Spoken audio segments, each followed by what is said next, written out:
नमस्कार प्रेक्षकांनो, ठरलं तर मग या मालिकेच्या येणाऱ्या भागामध्ये जबरदस्त असा ट्विस्ट येणार आहे. तर प्रेक्षकांनो, आपण बघितलं की इथे सदा लोखंडेला अरेस्ट केलेलं आहे आणि त्याने फोन करून ही गोष्ट मैनावतीला सांगितलेली असते. तेव्हा प्रेक्षकांनो, मैनावती म्हणते, काय केलं तुम्ही ह्या वेळेला? तेव्हा सदा लोखंडे म्हणतो की एका माणसाचं पाकीट मारलं, कारण मला दारू प्यायची होती म्हणून मी पॉकेट मारलं होतं आणि त्यानंतर पोलिसांनी मला पकडलं आणि आता अरेस्ट करून ठेवलं आहे. तेव्हा प्रेक्षकांनो, मैनावती म्हणते, मग आता एक काम करा, 2-3 दिवस तिथे जेलमध्येच राहा. अहो, आता आपण आपल्या लेकीच्या सासरी आलो आहे हे माहीत असताना देखील तुम्हाला चोरी करायची काय गरज होती? आता जर तिच्या सासरच्या लोकांना कळलं तर काय इज्जत काय राहील आपली? आता तरी नीट वागायचं होतं ना. आता एक काम करा, 2-3 दिवस तिथे राहा, त्यांचा मार खा आणि त्या लोकांना दया आली की ते लोक तुम्हाला स्वतःहून सोडतील. तोपर्यंत मी घरामध्ये विचारल्यानंतर या लोकांना काहीतरी थापा मारते, असं मैनावती सदा लोखंडेला सांगते. सदा लोखंडेने एका हवालदाराच्या फोनवरून मैनावतीला फोन करून आपल्याला अरेस्ट केल्याची बातमी पोचवलेली असते, पण मैनावतीला त्याचं काहीही वाटत नाही. त्यामुळे प्रेक्षकांनो, इथे आता सायलीला जो काही मैनावती आणि सदा लोखंडे यांच्यावरती संशय आलेला असतो, तो संशय एकदम पक्का असतो की हे दोघेजणं माझे आईवडील अजिबात नाही आहेत. या मतावरती आता ती मात्र ठाम असते. अर्जुनलासुद्धा आता सायलीच्या बोलण्यावरती विश्वास बसत असतो. जर मैनावती आणि सदा लोखंडे सायलीचे आई वडील आहेत, मग ते दोघे जण सायलीपासून सगळ्या गोष्टी सराईतपणे लपवतायत का? मावशीचा पत्ता विचारल्यानंतर पत्ता आणि मोबाईल नंबर खोटा द्यायची गरज काय होती? अर्जुनलासुद्धा प्रश्न पडलेले असतात आणि त्यामुळे प्रेक्षकांनो, इथे आता अर्जुन आणि सायली दोघे जण या गोष्टीच्या मुळाशी जाण्याचा प्रयत्न करत असतात की नक्की हे दोघं जण खोटं का बोलत आहेत आणि हे जर सायलीचे आईवडील नाही, मग हे दोघे जण आहेत तरी कोण? यांचा आणि आमचा संबंध कसा काय आला, असं अर्जुन आता म्हणत असतो. अर्जुन म्हणतो, काहीही झालं तरी या सगळ्या गोष्टींचा शोध तर मला घ्यायचाच आहे. नक्की सदा लोखंडे आणि मैनावती हे कोण आहेत आणि गोष्टी लपवण्याचा प्रयत्न का करतायत, या गोष्टी आता अर्जुनला जाणून घ्यायच्या असतात आणि त्या आता दृष्टिकोनातून अर्जुनने आपली वाटचालसुद्धा सुरू केलेली असते. त्यानंतर प्रेक्षकांनो, इथे आता सदा लोखंडेने खूप मोठी माती खाल्लेली असते.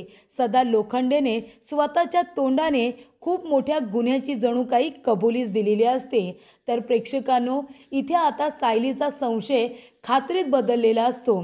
जेव्हा सदा लोखंडे येणाऱ्या भागामध्ये इथे आता दारू पिऊन सुभेदारांच्या घरामध्ये तमाशा करतो आणि नुसता तमाशा करत नाही प्रेक्षकांनो, तर इथे त्याने खूप मोठ्या सत्याचा उलगडा केलेला असतो. त्यांनी 22 वर्षांपूर्वीचा खुलासा केलेला असतो. तर प्रेक्षकांनो, त्याचबरोबर इथे 22 वर्षांपूर्वीचा खूप मोठा खुलासा केल्यानंतर इथे अर्जुन स्वतः पोलीस स्टेशनला जातो आणि इन्स्पेक्टर सावंतांची भेट घेतो आणि त्याचबरोबर प्रेक्षकांनो, सदा लोखंडे आणि मैनावती यांचे आता क्रिमिनल रेकॉर्ड्स चेक करतो. तेव्हा इथे सदा लोखंडेने किती वेळा तरी कुणाची पाकीट मार असू दे, कुणाची चेन मारणं असू दे, त्याचबरोबर चपलासुद्धा त्याने लोकांच्या चोरलेल्या असतात. या सर्व गोष्टी सदा लोखंडे याने पैशासाठी केलेल्या असतात आणि त्यामुळे सदा लोखंडेचा क्रिमिनल रेकॉर्ड समोर आल्यानंतर इथे अर्जुनला सत्य समजलेलं असतं की या लोकांचा संबंध सायलीजवळ तर मुळात असू शकत नाही. एका फोटोमुळे खरंच मी इथे या गोष्टीच्या निष्कर्षापर्यंत पोचू शकत नाही की हे दोघे जण सायलीचे आईवडील आहेत. मुळात सायलीला काही आठवतच नाही. तिला जर वाटतच नाही की हे आपले आईवडील आहेत, तर मला त्या कागदाच्या तुकड्यावरती, त्या DNA टेस्टच्या रिपोर्टवरती अजिबात विश्वास ठेवायला नको, असं प्रेक्षकांनो आता अर्जुनला वाटत असतं. तर प्रेक्षकांनो, येणाऱ्या भागामध्ये कशा पद्धतीने अर्जुन स्वतः मैनावती आणि सदा लोखंडे या दोघांना त्यांच्या घरी नेऊन सोडतो आणि इथे सायलीला कायमस्वरूपी त्यांच्या तावडीतून सोडवतो, हे बघणं खूपच जास्त रंजकदार होणार आहे. तर प्रेक्षकांनो, येणाऱ्या भागामध्ये कशा पद्धतीने या गोष्टी घडत जातात, उलगडत जातात, आपण सविस्तरपणे बघूया. तर प्रेक्षकांनो, आपण बघितलं इथे आता सायली सतत अर्जुनला म्हणत असते, हे माझे आई वडील नाही आहेत, हे माझे आई वडील असूच शकत नाही, माझा या दोघांच्या पोटी जन्म झाला आहे हे माझं मन मानायला तयारच नाही आहे. तेव्हा प्रेक्षकांनो, इथे आता सायली इथे पोट तिडकेने सांगत असते, पण अर्जुनला वाटत असतं की मी या सगळ्याची खातर जमा केली आहे, मी स्वतः यांची DNA टेस्ट केली आहे, मग ती पॉझिटिव्ह कशी काय आली. तेव्हा इथे अर्जुन म्हणतो, सायलीच्या बोलण्यातसुद्धा तथ्य आहे, हे दोघे जण तर वारंवार सायलीबरोबर खोटंच बोलत आहेत, मग यांच्यावरती कसा काय विश्वास ठेवू की हे सायलीचे आई वडील आहेत. मलासुद्धा आता सायलीवरती विश्वास ठेवत थोडा वेगळ्या बाजूने विचार करायला हवा, असं अर्जुन आता म्हणत असतो. त्यानंतर प्रेक्षकांनो, इथे आता सायली झोपलेली असताना तिला स्वप्न पडतं. तिच्या स्वप्नामध्ये ती इकडे तिकडे धावत असते. त्यानंतर तिचा वाढदिवस असतो, ती केक कट करते. तेव्हा तिची आई पहिला पीस उचलून सायलीला भरवते आणि त्यानंतर इथे लहानपणीची तन्वी प्रतिमाचा हात पकडूनच रविराज काकांना केक भरवते. हे सगळं चित्र आहे ना प्रेक्षकांनो, सायलीच्या समोर तसंच्या तसं आलेलं असतं. त्यामुळे इथे सायली झोपेतून जागी होते, जोरात ओरडते आणि सायली आणि तिकडे प्रतिमा दोघीही एकाच वेळेला आता जाग्या होतात. कारण प्रेक्षकांनो, त्या दिवशी रात्री इथे 12 वाजता त्या दोघींना सेम टू सेम स्वप्न पडलेलं असतं, कारण तेव्हा खऱ्या तन्वीचा वाढदिवस असतो. त्यामुळे प्रेक्षकांनो, इथे बरोबर वाढदिवसाच्या दिवशी सायलीला प्रत्येक वर्षी हे स्वप्न पडत असतं आणि ते आताही पडलेलं असतं. तर इथे प्रेक्षकांनो, वाढदिवस खऱ्या तन्वीचा म्हणजे प्रियाचा असतो आणि मग आता प्रियाच्या वाढदिवसाला इथे रविराज काका प्रतिमा येणार असतात, कारण अश्विनने त्यांना इन्व्हिटेशन दिलेलं असतं. त्यानंतर प्रेक्षकांनो, सदा लोखंडे जेलमध्ये असतात. तेव्हा इकडे सायली जाते आणि मैनावतीला म्हणत असते, अगं आई, हे बाबा कुठे गेलेत, कालपासून ते मला दिसलेलेच नाही आहेत. तेव्हा मैनावती म्हणत असते, अगं सायले, अगं त्यांना काम होतं ना, वसुलीचं काम, आणि थोडे दिवस जरा आपल्या घरीसुद्धा झाडझपट करायला गेलेत ग. किती दिवस झाले आम्ही दोघेजण इथेच आहोत ना. तेव्हा मला असं वाटतं त्यासाठी ते गेले असतील, येतील ना 2 दिवसांमध्ये परत येतील. तेव्हा इथे सायली म्हणत असते, हो का, नाही बरं झालं बाबा गेले, त्या निमित्ताने घरदार तरी व्यवस्थित साफ केलं जाईल नाही का. तेव्हा मैनावती म्हणते, हो ना. तेव्हा इथे आता सायलीला मैनावतीवरती पुन्हा संशय येतो की मैनावती नक्कीच माझ्यापासून काहीतरी लपवण्याचा प्रयत्न करते. आणि तसंही आतापर्यंत मैनावती असू दे किंवा सदाशिव लोखंडे, हे दोघेसुद्धा सायलीपासून बऱ्याचशा गोष्टी लपवतच असतात. तेव्हा इथे सायली अर्जुनला म्हणत असते, बघितलं तुम्ही, इथे आल्यापासून बाबा एकदाही घरी गेलेले नाही आहेत, पण आता मी आईला विचारलं की बाबा कुठे गेलेत, तर आई लगेच म्हणाली की ते घरी गेलेत, म्हणून वसुलीला गेलेत, महत्त्वाचं काम आहे ना म्हणून गेलेत, असं तिचं म्हणणं आहे. पण मला वाटतंय ती खोटं बोलते. त्यानंतर प्रेक्षकांनो, इथे आता पोलिसांनी सदा लोखंडेला नेहमीप्रमाणे जब्बर मारलेलं असतं आणि त्यानंतर प्रेक्षकांनो, इथे आता सदा लोखंडेला मारल्यानंतर पोलिसांनी त्याला सोडलेलं असतं. तेव्हा इथे प्रियाचा वाढदिवस साजरा झालेला असतो. प्रियाच्या वाढदिवसामध्ये जेव्हा ती केक कट करते, नेहमीप्रमाणे आपण जसं प्रोमोमध्ये बघितलं तसं इथे प्रतिमा पहिला पीस जाऊन सायलीला भरवते आणि सायली तिचा हात पकडून रविराज काकांना केक भरवते. तेव्हा इथे प्रतिमा म्हणते की तुम्ही बघितलंत ना, तुम्हाला माहिती आहे लहानपणी तन्वी अशीच करायची, मी तिला केक भरवल्यानंतर ती माझा हात पकडून तुम्हाला केक भरवायची.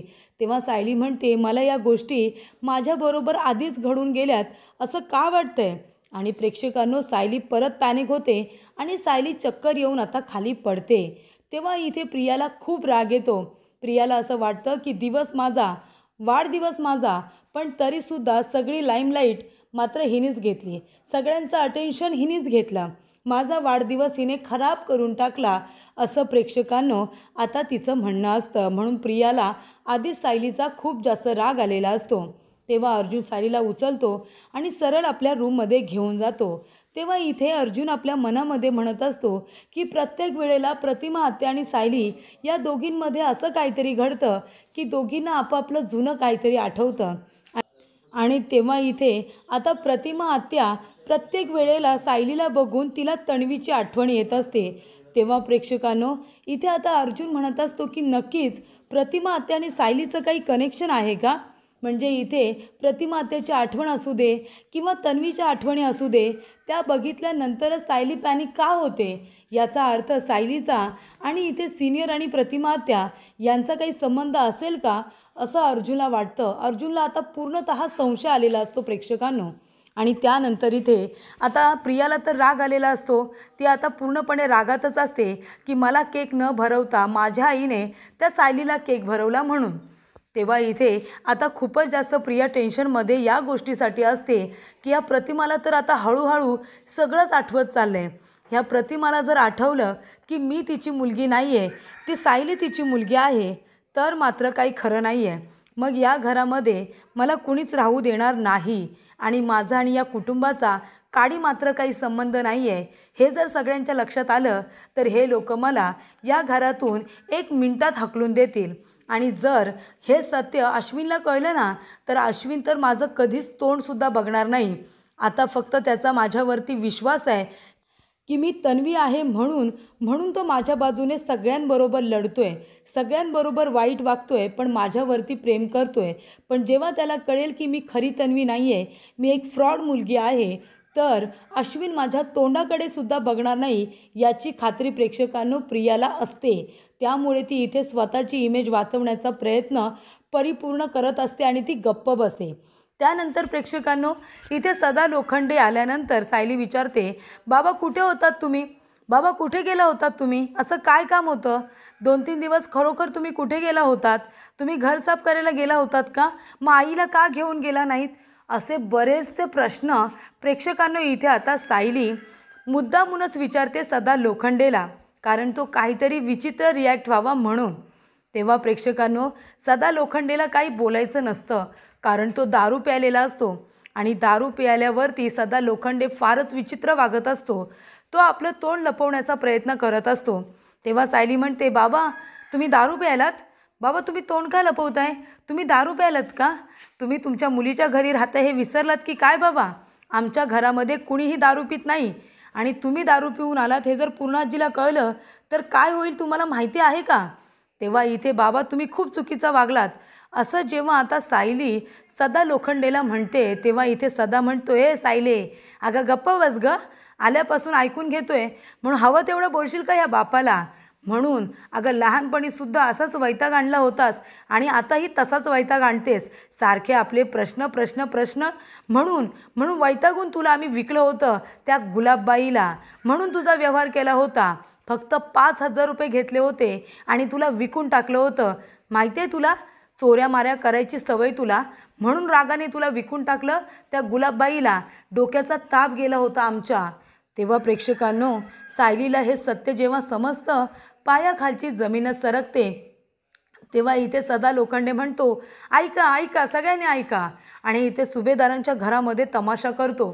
तेव्हा प्रेक्षकांनो, इथे आता प्रिया मुद्दामून नाटके करते. ती म्हणते, बरं झालं याने तमाशा घातला, नाहीतर हा घरातून गेला नसता. आता निदान तमाशा केलाय म्हणून तरी याला घरातून बाहेर काढतील.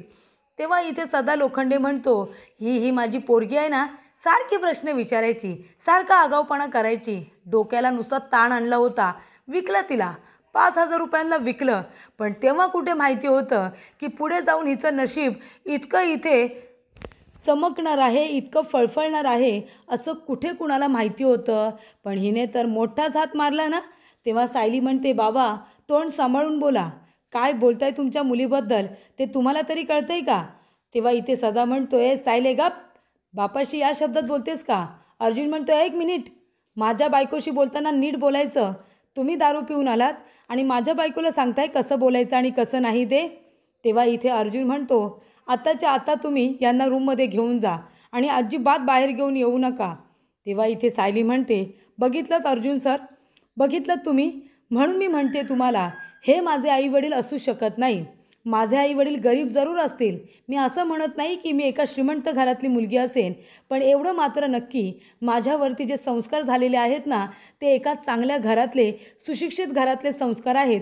माझे आईवडील असे लाचार बिलकुलच नसतील, कारण माझ्यामध्ये जे गुण आहेत ते माझ्या आईवडिलांकडूनच आले असतील ना. मधुभाऊंना जेव्हा मी भेटले होते तेव्हाच मधुभाऊ मला म्हणाले होते की मी खूप गुणी आहे म्हणून. मग जर हे लोक सांगतात तशी जर मी असते तर मधुभाऊंनी मला एकदा तरी सांगितलं असतं ना. पण मधुभाऊ मला सांगतात, सतत सांगतात की जेव्हापासून मी त्यांना भेटले तेव्हापासून ते माझं कौतुकच करत आलेत. आणि फक्त मधुभाऊ नाही, आश्रमातली सगळी लोकं असू दे, आजूबाजूचे लोक असू दे, इथे तर मंदिरामधले गुरुजी असू दे, सगळेजण फक्त माझ्याबद्दल चांगलं का बोलतात. हे लोक जे सांगतायत त्यांचं बोलणं आणि माझं वागणं मॅच होतच नाही आहे, असं इथे सायली आता अर्जुनला सांगते. अर्जुन म्हणतो, बायको तू पॅनिक होऊ नकोस, मलासुद्धा तुझं बोलणं पटतंय आणि या गोष्टीच्या मुळाशी मी नक्की जाईन. तेव्हा प्रेक्षकांनो, अर्जुन आता जातो पोलीस स्टेशनला इन्स्पेक्टर सावंतांना भेटायला. आणि अर्जुन म्हणतो, इन्स्पेक्टर सावंत, मला एक डाऊट आहे म्हणून मी तुमच्याकडे आलो आहे. सदा लोखंडे आणि मैनावती लोखंडे यांच्याबद्दल तुमच्या इथे काही तक्रार वगैरे आहेत का? हे दोघंजणं नक्की कसे आहेत हे मला जाणून घ्यायचं आहे. कारण जो फोटो मी बघितला होता त्या मुलीचे आईवडील कोण निघाले तर त्यांचे आईवडील मैनावती आणि सदा लोखंडे निघाले. मला वाटत होता तो फोटो माझ्या बायकोचा आहे, पण तो फोटो माझ्या कदाचित बायकोचा नाही आहे. काहीतरी त्याच्यामध्ये गफलत झालेली आहे. म्हणून मला सदा लोखंडेबद्दल काही इथे केस वगैरे आहे का, किंवा त्यांनी त्यांची मुलगी हरवल्यानंतर कुठली कंप्लेंट केली आहे का, हे मला बघायचं आहे. तेव्हा इथे आता सावंत म्हणतात की अर्जुन सर, योग्य वेळेवर आलात तुम्ही. सदा लोखंडे खूप मोठा क्रिमिनल आहे.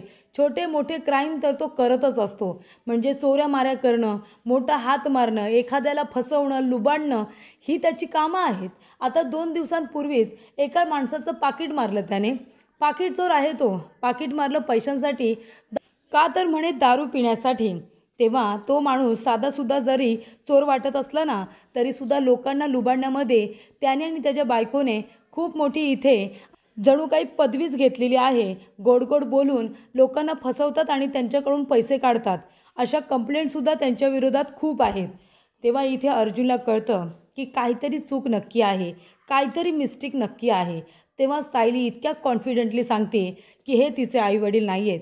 कदाचित मी चूक केली आहे आणि ही चूक मला लवकरात लवकर सुधारायची आहे. आणि सायलीच्या आईवडिलांना शोधण्याचा मार्ग हा आता मला दुसरा काहीतरी शोधावा लागणार आहे. तेव्हा अर्जुन घरी येतो. सदा लोखंडे आणि मैनावतीला बोलवतो. सदा लोखंडे इथे आता सगळ्यांची माफी मागण्याचं नाटक करत असतो. पण अर्जुन म्हणतो की सॉरी, मला वाटत होतं तुम्ही माझ्या बायकोचे आईवडील आहात, पण तुम्ही माझ्या बायकोचे आईवडील नाही आहेत. आणि याचा विश्वास मला बसला आहे. कारण का प्रेक्षकांनो, इथे अर्जुनने क्रिमिनल रेकॉर्ड तर बघितलेलेच असतात, पण त्याने पुन्हा इथे सदा लोखंडे आणि आता सायलीचे DNA टेस्ट केलेले असतात. आणि तो रिपोर्ट आता अर्जुन करणार आहे हे प्रियाला माहिती नसतं. आणि त्यामुळे त्यांचा DNA रिपोर्ट हा प्रेक्षकांनो आता नेगेटिव्ह आलेला असतो. तेव्हा मैनावती आणि सायलीच्या DNAमध्ये कुणीतरी गफलत केली होती ही गोष्ट आता अर्जुनच्या लक्षात येते. तेव्हा सदा लोखंडे आणि सायलीचे DNA टेस्ट ही केल्यानंतर ती निगेटिव्ह आले ते रिपोर्ट अर्जुन सगळ्यांना दाखवतो आणि इथे सायलीची माफी मागतो की मी या लोकांना इथे घेऊन आलो, ही माझी चूक झाली. आणि त्यानंतर प्रेक्षकांनो, अर्जुन म्हणतो, मी स्वतः तुम्हाला इथे घेऊन आलो आहे, तुमचं तुम्ही सामान घ्या, मी स्वतः तुम्हाला तुमच्या घरी सोडायला येणार आहे. तेव्हा इथे तुम्ही माझ्या बायकोचे आईवडील नाही, तुम्ही तुमची मुलगी कोण आहे ते मला माहिती नाही, पण तो फोटोसुद्धा माझ्या बायकोचं नाही हे आता सिद्ध झालं आहे. माझ्या बायकोच्या फोटोबरोबर नक्कीच कुणीतरी छेडछाड केले आणि ते मी शोधून काढेनच, असं अर्जुन आता सांगतो. माझ्या बायकोच्या फोटोच्या जागी नक्कीच कुणीतरी चुकीचा फोटो ठेवला आहे, त्यामुळे तिची नक्की ओळख काय आहे हे मला कळत नाही आहे, पण तुम्ही तिचे आईवडील नाही हे मात्र नक्की, असं म्हणून अर्जुन त्या दोघांना गाडीमध्ये बसवतो आणि त्यांना त्यांच्या घरी नेऊन स्वतः सोडून येतो. तर अशा रीतीने प्रेक्षकांनो, इथे मैनावती आणि सदा लोखंडे हे खोटारडे कुटुंब आता सुभेदारांच्या घरातून फायनली निघून गेलेले असतात. अर्जुनला कळलेलं असतं की सायलीच्या फोटोबरोबर नक्कीच काहीतरी गडबड झाले, म्हणून हे चोर लोक आमच्या घरामध्ये आले, नाहीतर असं झालंच नसतं. म्हणजे ही छोटी मोठी गोष्ट नाही आहे. सायलीमागे खूप मोठं षडयंत्र रचलं गेलं आहे आणि ते बिचाऱ्या सायलीलाच माहिती नाही आहे. नक्की सायली कोण आहे, तिची ओळख काय आहे, हे आता मलाच लक्ष देऊन शोधून काढलं पाहिजे, असं अर्जुन आता म्हणतो. त्यासाठी मला माझ्या बायकोची साथ दिली पाहिजे आणि तिला बरोबर घेऊनच मला या गोष्टीचा शोध घेतला पाहिजे, असं अर्जुनने प्रेक्षकांनो आता ठरवलेला असतो. तर अशा रीतीने इथे सायलीचं मन जे काही बोलतं ते सगळ्यांना खरं वाटतं आणि ते खरं होतं. त्यासाठी अर्जुन मनापासून इथे सायलीला सॉरीसुद्धा म्हणतो आणि मी तुझी साथ आता देणार असं सुद्धा तिला प्रॉमिस करतो.